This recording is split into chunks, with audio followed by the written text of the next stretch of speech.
Hello, MA again on like the 100th take of trying to record part 3 of my collection, which is tarot decks, pippy decks, for my eyes only, decks I only use for myself, and a few decks that I use to study something kind of beyond the tarot. First, an oracle that I forgot in my last video. This is the Modern Mary Oracle from Redfish Tarot on Etsy. And this is out of my comfort zone to be working with any kind of traditional religious iconography, but I decided to go for it because I liked, for the most part, the words on the cards and the art. And I have been working on like an altar for my mother who's Catholic, and yeah, so I've been working with that. I like that deck. So let's get to the pips. Let's do the pips. The first one is the Fit Spirit Tarot, which I picked up pretty early on in my tarot studying. And to me at the time, I thought I was a little scared by it. Like, I don't know if I'm gonna be able to read with this. It's, you know, these majors, I don't see the people doing the thing I'm used to seeing the people doing. But now I would say they're more, you know, non-human illustrated, but they really actually helped me learn the minors a lot. Yeah, so I do like this. We've got the, you know, the 8 of Cups and the door's open and the path is leading away. The 9 of Pentacles with the table set with all this bounty, but there's only one plate set. The 3 of Cups ready for the tea party here. And the 2 of Wands, which I love this 2 of Wands. It really helped me. I kept looking at the 2 of Wands and the 3 of Wands in the standard RWS and scratching my head and saying, I don't understand the difference. And this card actually really helped me. So I especially love the minors in that deck. That's actually my favorite part of the deck, is the minor arcana. The next one here is the Self-Love Tarot, which was a Kickstarter. I think I backed it. I didn't really even understand that it would be slightly pippish, but it's a mix. Some of the minors have a character in them, but even that, you know, it's kind of minimal. And some of them are just, you know, straight up pips, like that 8 of Cups. The 2 of Wands, you know, interacts with the person. So does the 4, so does the 9, and then the 10 is the straight up flashy gold cups. So I like that deck. And we're going to see a theme here where some of the decks that are pippish also have kind of court cards that read a little flat to me, and I'm not quite there. I just dropped shit on the floor. I'm not quite there to sort the courts out when there's that little information. So the Wild Unknown, I think we all know this deck. Pip. But somehow it does read for me. Like, the minors don't give me a problem here. I think the courts I struggle with. When you say Daughter of Pentacles and there's a picture of a little deer and, you know, it's just the animal, I struggle a little more with the minimalism of the court cards in my pip decks. And that's just, that's actually a weak point of my, you know, my tarot-ness at this moment. Next on the pip list is the Crystal Tarot, which I picked up when I had a, you know, like a whatever percent off coupon from Llewellyn, because I wanted to practice trimming this deck, which, as you can see, I still have not done, but I've seen it with this white stuff cut off and the colors really pop. And I do think it's quite stunning. I think it's Thoth based. I don't read Thoth, but I think I could read it as straight pips and no one's going to come to my door.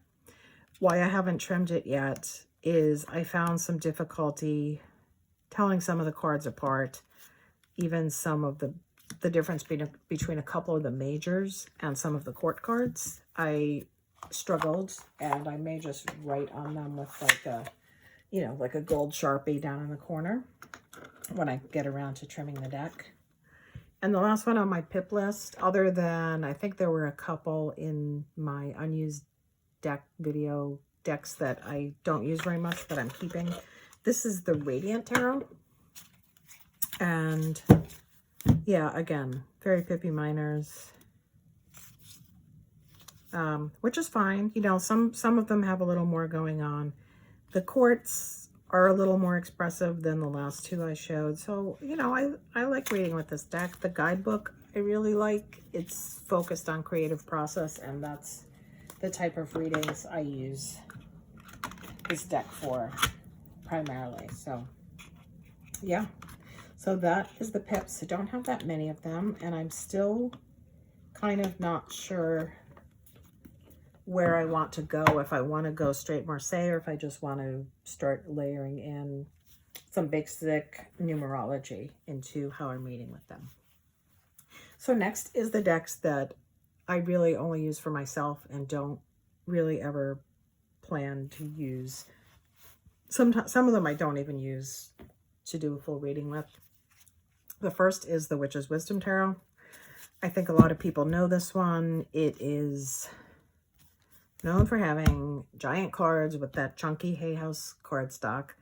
The majors are totally renamed and reordered, so it's got its issues, but there's so many cards in here that I just absolutely love and love to meditate and just fall into them, that's kind of what I use it for. Like this 10 of Earth, 10 of Pentacles with, you know, the Mushroom Kingdom and the strings and the underground connection, the Ace of Earth as this kind of, you know, seed pouch blossoming.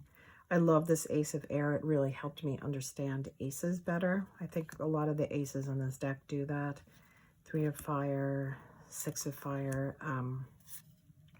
So I do enjoy this deck. I don't ever lay out more than one card. But I use it when I feel like I need a little guidance or I have a question of a more spiritual or meditative nature.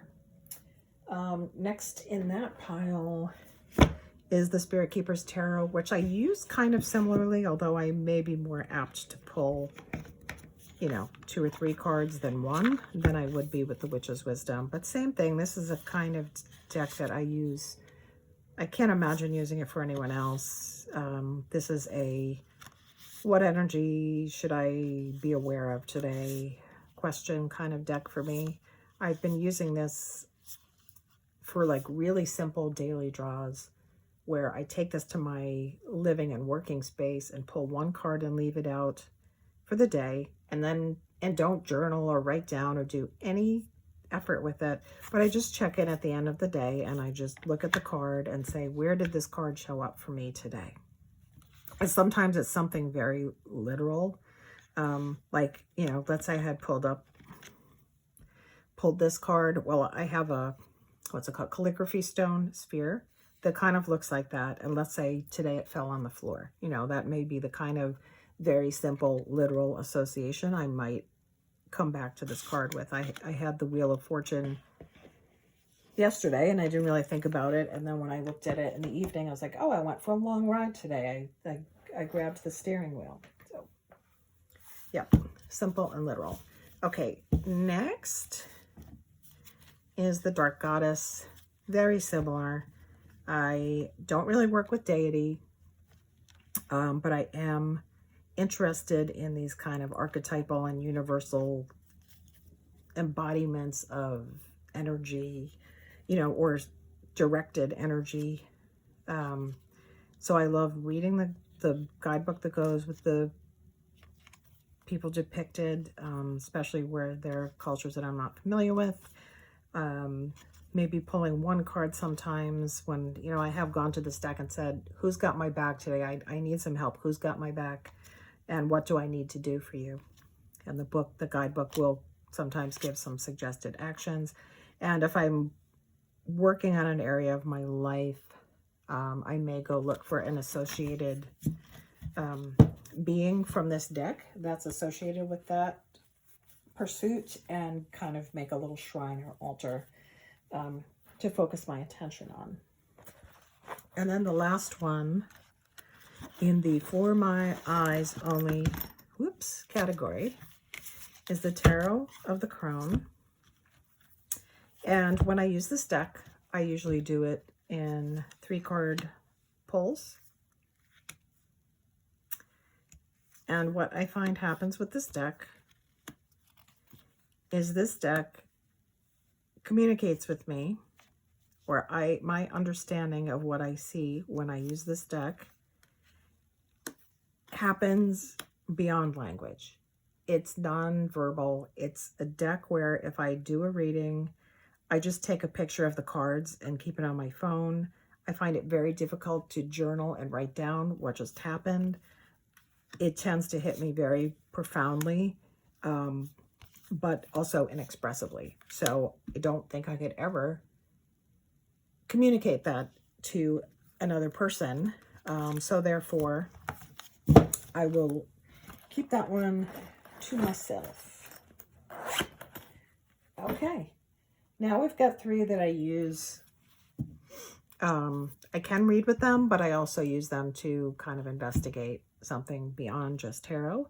And the first one is the HooDoo Tarot, which I think reads pretty well, but it's greatly enhanced by using the book to understand the symbols, the practices, and in some cases, like this one, Dr. Grant, the actual historic characters that are being depicted. And yeah, and the guidebook has a great bibliography. I think this deck actually reads pretty well, but it reads better when I kind of read through the book and, yeah, understand a little better what is happening. So I do enjoy that one. I would use it more, I found, and right now I have a pretty good light going on it, so I can see it pretty well. But the way the images are layered are just a little hazy for me. So it's a little bit of a deterrent to using it. The next one is the Vampire Tarot. And I know there are other vampire tarots out there that actually are probably more of a great general reader than this one is. But I have just been reading Dracula.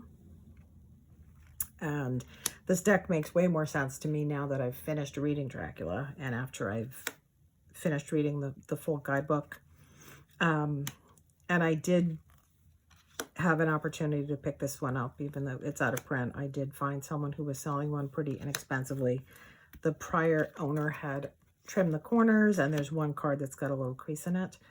And I picked this deck specifically because I've been doing some research and a writing project on the New England vampire panic, which happened in the late 19th century, maybe some in the mid-19th also, where persons who died of tuberculosis and then other neighbors or family members also continued to get sick and die of tuberculosis.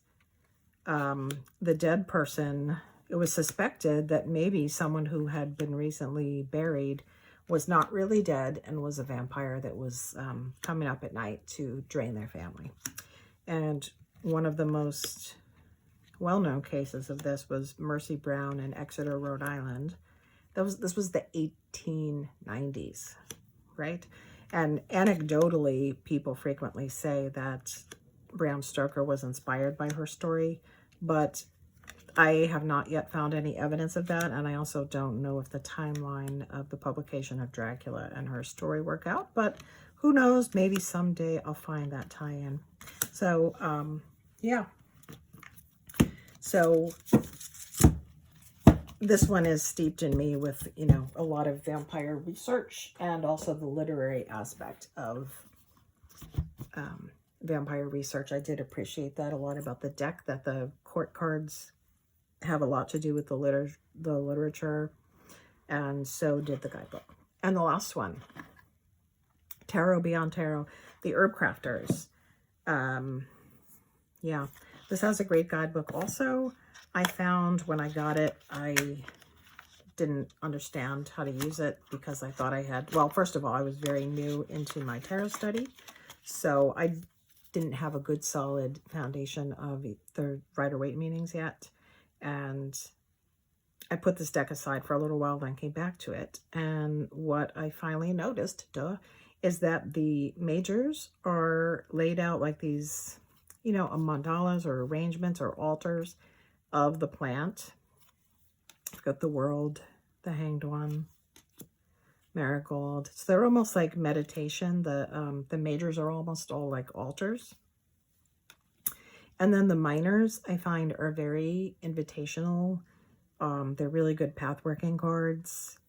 I think they really invite the viewer to enter the scene and participate and consider what's going on in this situation, because they're unpeopled, but I think they want us to come in. And then the courts have hands that feel like there's some teaching going on or something being offered, or we're witnessing someone else who already has a deep relationship with the plant.